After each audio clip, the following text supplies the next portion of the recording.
Voilà, bonjour à tout le monde.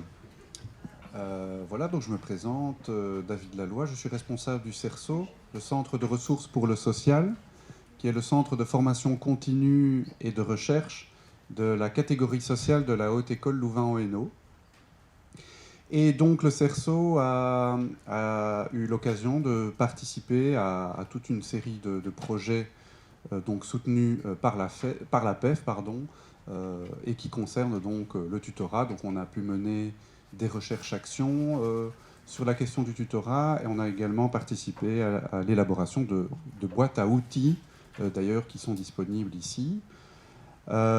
Et donc nous allons, avec mon collègue Thomas Lemaigre, qui se présentera plus amplement, mais qui a été notamment, à côté de ses multiples activités, qui est chercheur pour le CERSO et qui a élaboré une boîte à outils, je dirais, qui compile l'ensemble des outils déjà existants et disponibles et qui constitue un des matériaux principaux du site tutorat.org que vous avez l'occasion de découvrir aujourd'hui.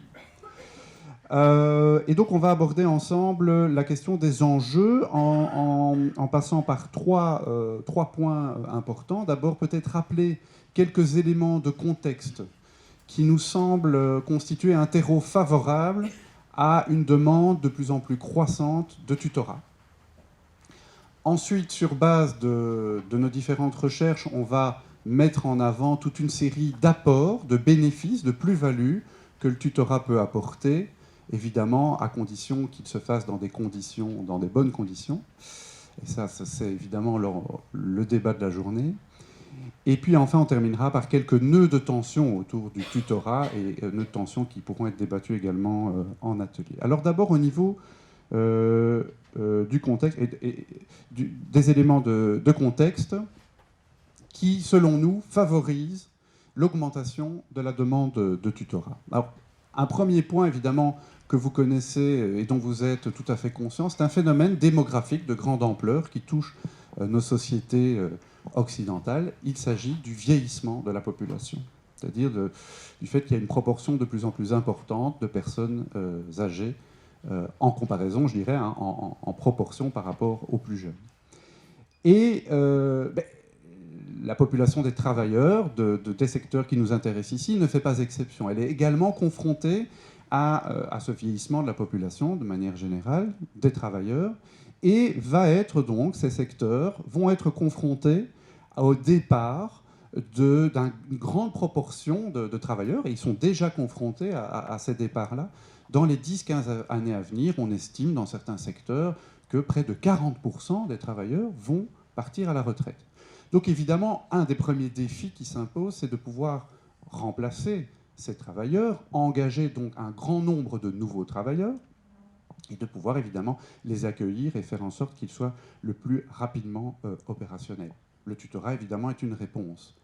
Mais alors, à côté de cette exigence, de ce défi d'accueillir un grand nombre de travailleurs, il y a un autre défi ou une autre crainte qui est assez importante et exprimée par les membres des institutions, c'est la crainte de ce que le STIX avait appelé, lors de l'organisation d'une journée d'études en 2014, l'Alzheimer institutionnel. C'est quoi? C'est la crainte de perdre des savoirs, des savoir-faire, des savoir-être, des valeurs qui sont fondatrices de la structure et qui risquent de partir avec les personnes qui partent à la retraite et qui, pour certaines d'entre elles, sont là depuis 30, 40 ans dans l'institution et donc sont porteuses d'une mémoire institutionnelle très importante. Et là, le tutorat aussi est une réponse, un dispositif intéressant pour essayer de favoriser le maintien de toutes ces connaissances propres à l'institution.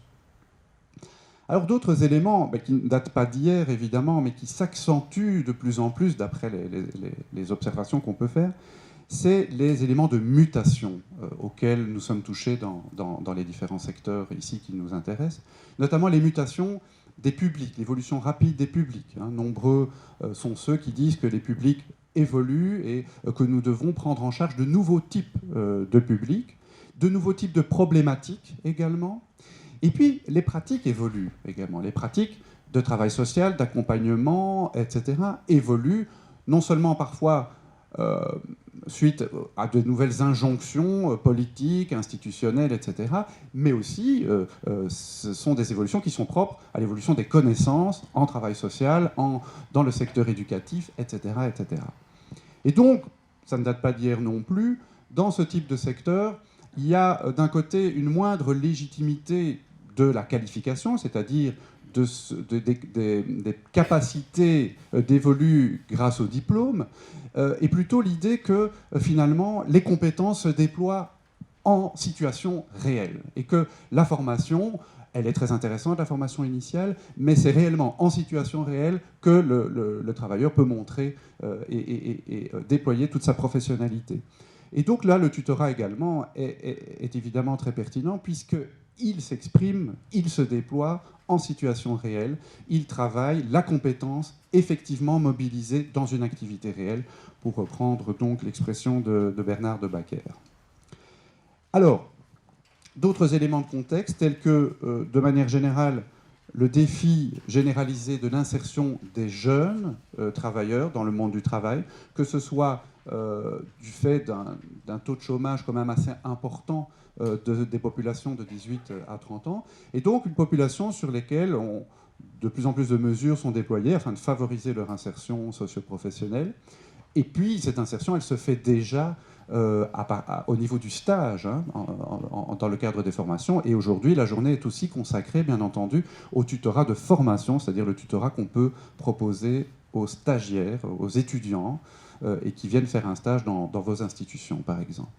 Et puis, de l'autre côté, il y a exprimé de plus en plus par des travailleurs expérimentés, qui ont 15 ans, 20 ans de métier, etc., qui ont, entre guillemets, fait un peu le tour de toutes les formations disponibles, et qui expriment un souhait de pouvoir transmettre, de pouvoir transmettre leurs connaissances et garantir cette transmission au sein de l'institution.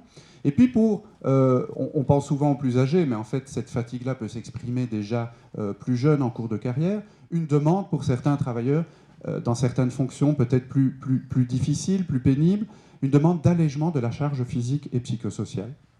Et là aussi, le tutorat peut être une réponse, à ce moment-là, une réponse pour le tuteur, pour la personne qui accueille un nouveau travailleur. Et puis enfin, la réalité de nos équipes, des équipes du secteur non marchand et des secteurs présents ici, c'est la réalité d'équipes, de petites équipes, souvent pluridisciplinaires, donc qui doivent se collaborer ensemble, des travailleurs relevant de disciplines différentes, ayant peut-être un jargon, une manière de communiquer, une vision du travail différente, mais qui doivent pourtant travailler ensemble. Et le tutorat, peut-être ça n'apparaît pas clairement comme ça quand je le dis, mais le tutorat est aussi une occasion de favoriser une meilleure interconnaissance entre les travailleurs au sein d'une équipe pluridisciplinaire, parce que pour tutorer, pour transmettre une fonction, il faut d'abord bien la définir, bien la labelliser, et bien, je dirais, définir les frontières entre les différentes fonctions d'une équipe. À ce titre-là, ça favorise une meilleure interconnaissance.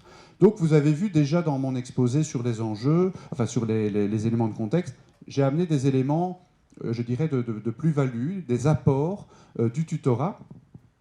Alors, les apports du tutorat, je vais en amener l'un ou l'autre ici. Ils ne concernent pas que le tutoré. On pense d'abord évidemment au tutoré, aux nouveaux travailleurs, pour lesquels on va tout mettre en œuvre pour qu'ils se sentent le mieux accueillis, le plus accueillis possible, et qu'ils puissent fonctionner, être opérationnels rapidement.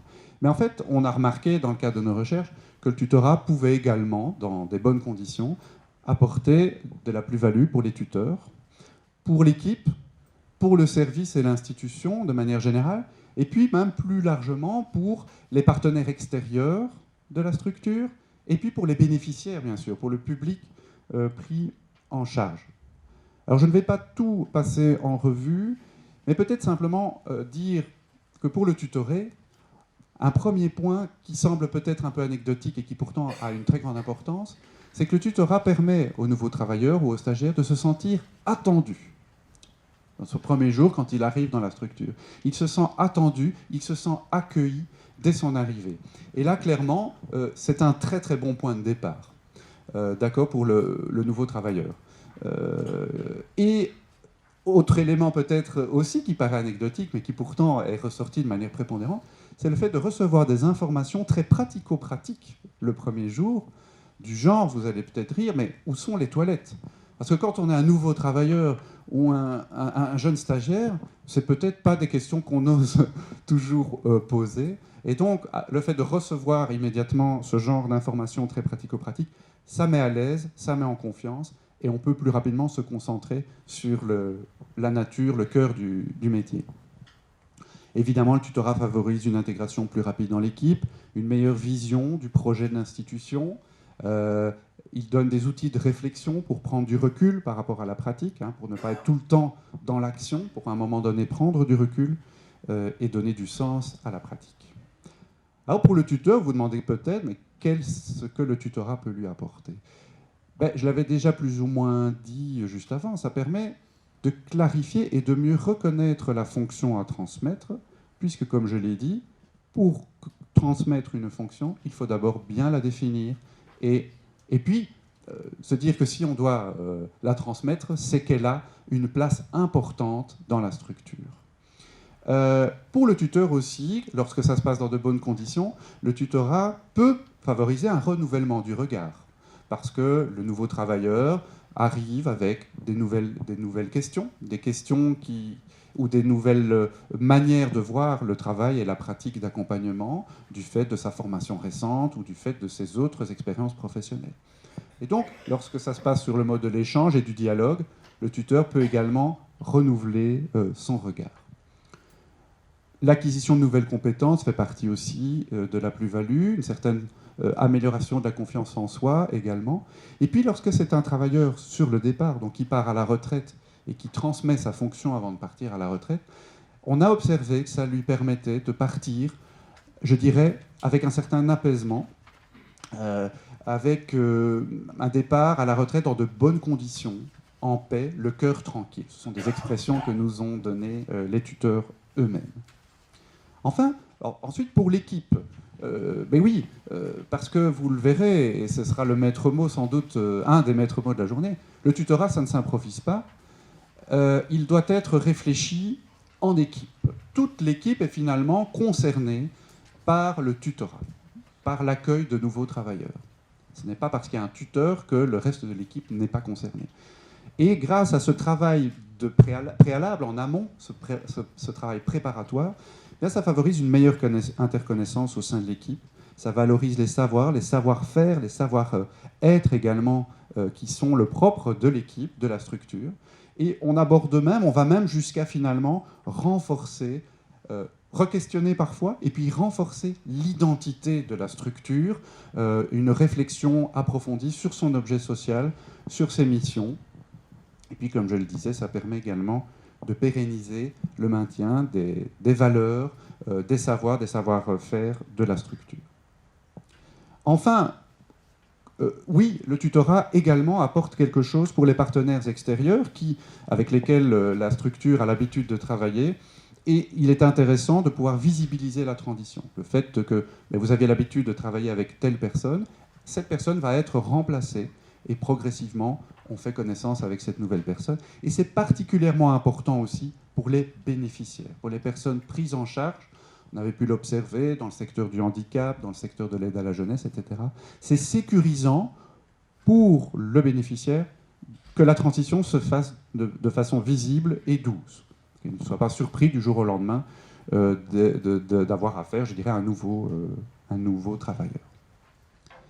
Alors, rapidement, quelques nœuds de tension. Je ne vais pas tous les aborder, mais ils peuvent fonctionner comme des points de repère pour les ateliers.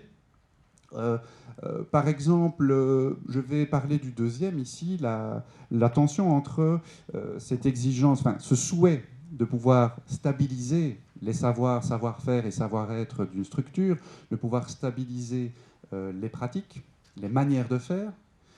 C'est évidemment pour ça qu'on va tutorer, mais aussi l'exigence, de par le contexte qui évolue rapidement, de pouvoir évoluer, l'exigence d'évoluer, de faire évoluer parfois la fonction. Et donc, trouver ce juste milieu entre transmettre des pratiques telles qu'on a toujours fonctionné et faire évoluer la fonction également, ça fait partie des nœuds de tension du tutorat. Le troisième également reviendra peut-être dans les ateliers qui traitent des limites de la fonction de tuteur, par exemple. Ben oui, entre d'un côté soutenir l'autonomie du nouveau travailleur, favoriser sa prise d'initiative, donc le laisser, je dirais, voler de ses propres ailes, et puis de l'autre côté, la nécessité parfois qui s'impose de recadrer le nouveau travailleur, ou peut-être plus justement de lui rappeler le cadre, puisque est-ce que c'est le rôle du tuteur de recadrer, ça c'est évidemment une question qui peut être posée aujourd'hui, ou est-ce qu'il n'est pas plutôt de rappeler le cadre, c'est-à-dire de lui dire, ben voilà, tu as fonctionné de cette manière-là, mais dans notre structure, nous fonctionnons de cette manière-là. Donc voilà. Là, il y a aussi une juste mesure à trouver qui génère parfois des nœuds de tension. Enfin, d'autres éléments de tension ici qu'on vous propose. Alors, je vais rapidement peut-être parler du deuxième. Cette tension qu'on a pu observer dans nos accompagnements entre la nécessité d'informer le tutoré, de lui donner toutes les informations nécessaires pour qu'il puisse fonctionner de manière optimale et sécurisée.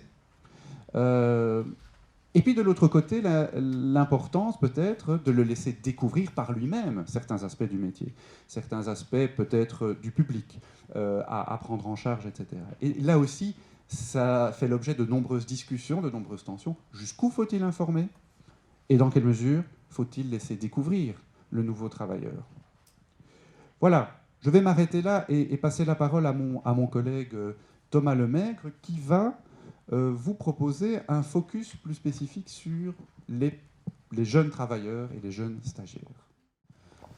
Donc, effectivement, on trouvait intéressant, pour conclure cette intervention introductive, de mettre la focale sur un aspect particulier, celui des publics qui sont rencontrés dans une partie des actions de tutorat, les publics, on va dire, qui sont les plus problématiques dans leur rapport à l'entrée sur le marché de l'emploi, les publics qui sont éloignés de l'emploi, en particulier les jeunes. Pour plusieurs raisons, David l'a dit, le tutorat est en fait en partie une réponse à la diversification des profils des gens qui arrivent sur le marché de l'emploi dans ces nouvelles générations, dans le non-marchand, ça c'est une chose. On va dire cette tendance est actée par une série de politiques publiques, et notamment l'obligation qui est faite depuis quelques années aux fonds sectoriels qui soutiennent ce tutorat, de consacrer une partie significative de leurs moyens à ce qu'on appelle les groupes à risque. Et dans une partie des secteurs non marchands, ces groupes à risque, on a choisi de prioriser les jeunes les moins qualifiés pour ces actions. Et donc on voit que le tutorat est une contribution, on va dire, importante à l'insertion professionnelle de ce public jeune, entre guillemets, à risque. Et donc il y a dans les travaux qui ont été confiés par les fonds sectoriels au CERSO, une partie des travaux qui ont été, on va dire, qui se sont attelés à cette question-là.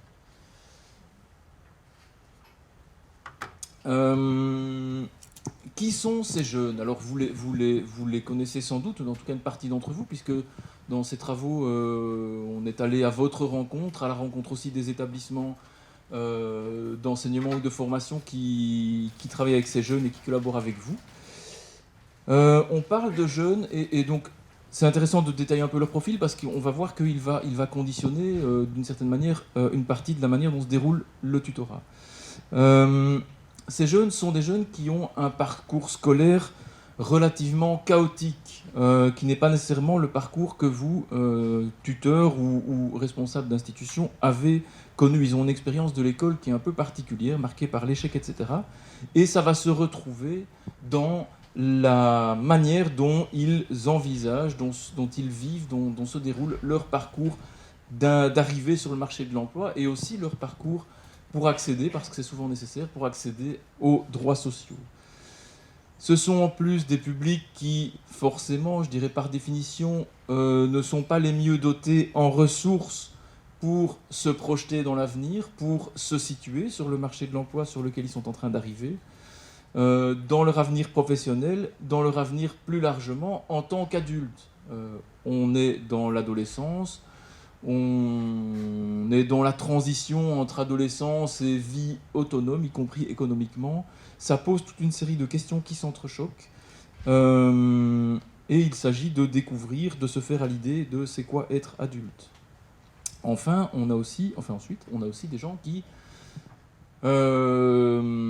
sont aux prises avec des aléas de la vie d'ordre psychosocial, mais qui sont parfois d'une violence, d'une dureté importante, et ça, c'est quelque chose qui vous marque, les gens qui sont, on va dire, aux prises avec ce public. C'est quelque chose qui touche, c'est quelque chose qui laisse son empreinte sur la manière de travailler. On a entendu vraiment des choses parfois tout à fait étonnantes, des gens qui se retrouvent à l'école ou qui reviennent à l'école pour avoir chaud, des gens qui se retrouvent à l'école pour échapper à des situations de violence domestique, etc. J'en passe et des meilleurs. Donc ça, ce sont des réalités qui existent et qui, on va dire, marquent le quotidien du tutorat. Enfin, c'est important quand on parle de ces publics, ce sont des réalités, on va dire cette espèce de place dans la société dont les gens auxquels vous avez affaire sont en train de se rendre compte. Ils sont en train de découvrir ça, ils sont en train de se rendre compte qu'ils vont devoir, on va dire, s'inventer en tant qu'adultes et professionnels avec, on va dire, cette situation-là. Et c'est encore plus vrai et plus précoce pour les jeunes filles, voilà, parce qu'il y a des attentes plus fortes, notamment du milieu familial, en termes d'autonomie sur elles.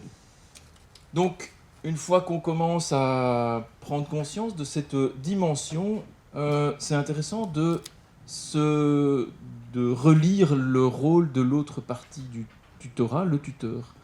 À la lumière de tout ça, le rôle du tuteur apparaît relativement complexe et en même temps riche, puisque il va bien au-delà on va dire, des deux premières puces que j'ai indiquées là, qui consistent à transmettre au quotidien, sur le terrain, dans l'action, les différents aspects d'une profession, d'un métier, qu'il soit technique, qu'il soit en termes de savoir-faire ou de savoir-être de différents types, et qu'il soit aussi, en ce qui concerne le tuteur, de incarner, être le passeur, l'ouvreur de porte par rapport à une réalité institutionnelle qui est toujours spécifique et particulière dans l'endroit où se déroule le stage, ou le stage, ou on va dire le tutorat en général. Mais au-delà de ça, le tuteur se découvre d'autres rôles ou d'autres fonctions. Il se découvre en tant que, face à ce jeune, modèle d'adulte, hein, on en parlait, et puis surtout aussi modèle d'adulte actif. On a affaire à des jeunes qui n'ont pas toujours à la maison ou dans leur groupe de pairs, dans leur entourage, des personnes de référence qui peuvent, auxquelles ils peuvent se rattacher pour comprendre ce que ça veut dire être un adulte, être autonome sur le marché de l'emploi, et tout ce que ça implique en termes de rapport au travail, de rapport à la temporalité, hein, le nombre de stages qui commencent par des difficultés sur le respect des horaires, etc., c'est impressionnant, mais aussi de rapport à l'argent, de rapport à la hiérarchie, de rapport à la responsabilité qu'on a par rapport aux usagers, etc. Tout ça, ce sont des choses qui commencent à se cristalliser au moment des actions de tutorat, et pour lequel le tutorat est un lieu vraiment privilégié, voire indispensable. Une autre casquette du tuteur dans ces configurations, c'est le soutien au projet professionnel, qui est forcément, de façon généralement assez laborieuse, en train de se construire. Hein, ce qu'on a constaté, c'est que, ce que nous disent notamment les enseignants, mais aussi les tuteurs, c'est que les gens qui ont le plus de facilité dans l'univers scolaire, eh bien, sont partis vers des filières, je dirais, plus valorisées. Ils sont partis vers des filières de transition professionnelle qui les orientent vers le supérieur, etc. Et donc, une partie des stagiaires qu'on va retrouver ici, eh bien, sont des gens pour lesquels la construction du projet professionnel est difficile, la motivation est compliquée, ils ont essentiellement subi des choix scolaires plutôt que de les poser de façon volontariste. Et ça va se retrouver, pour ceux qui doivent gérer ça, dans la manière dont les attentes se construisent vis-à-vis de l'institution et du tuteur sur « mais comment ça va se passer après le stage ? Où est-ce que je vais ? Qu'est-ce que je peux trouver comme place sur ce marché de l'emploi ?» Le tuteur va avoir un rôle important dans le post-stage, dans la préparation du post-stage. Enfin, aide aux difficultés psychosociales. Le tuteur est en première ligne par rapport à ce que je disais tout à l'heure, et donc il est d'une manière ou d'une autre, je dirais, moralement sommé de répondre à certaines demandes, et il doit par rapport à ça poser éventuellement des limites ou trouver des solutions, des relais. Et puis la question du soutien scolaire, puisque une partie de ces jeunes sont à l'école, ont une série de choses à faire pour l'école, notamment des travaux, etc. Et ils ne sont pas toujours dotés des compétences, ne fût-ce que dans le rapport à l'écrit, par exemple, pour remettre un rapport de stage, pour y arriver et réussir. Et donc le tuteur va être, on va dire, le premier vers qui on peut se retourner pour espérer y arriver. Et donc voilà, la tâche du tuteur on va dire, prend un relief particulier quand on l'analyse à partir de ces expériences dont vous nous avez fait part avec ces publics les plus éloignés de l'emploi. Donc ça pose des questions au tuteur de où sont les limites de son rôle. Quand ces limites sont rencontrées, quels sont les relais qu'on peut trouver dans l'équipe, dans le service auquel on appartient, voire en dehors, dans d'autres institutions, en particulier chez le partenaire école ou centre de formation, qui lui aussi se retrouve face à ces questions, face à ces problématiques qui sont renvoyées par ces jeunes. Donc des alliances sont parfois trouvables là, parfois pas. On en parlera dans certains ateliers. Le fait que ces jeunes sont aussi d'un profil particulier vous oblige à bricoler, adapter les outils qui existent, les solutions qui sont éprouvées par ailleurs, que vous avez peut-être déjà mises en place par ailleurs, les modèles qu'on trouve dans la littérature, dans les journées d'études comme celle-ci. Et donc le métier du tuteur se réinvente, je dirais, en permanence, et le fait de travailler avec ces publics met ça particulièrement en lumière. On en parlera certainement dans les ateliers, si on se pose la question de la motivation des tutorés, eh bien, ce sont des problématiques qu'on retrouve de façon évidente. Mais ce qui est clair en attendant, c'est que ces dynamiques d'insertion des jeunes et des publics éloignés de l'emploi sont, on va dire, toujours non linéaires et rarement prédictives, et certainement pas à 100%. On ne sait jamais si on va y arriver, on ne sait jamais comment ça va se terminer. Il n'en reste pas moins que le tutorat est une ressource cruciale pour ces publics dans leur construction de parcours professionnel.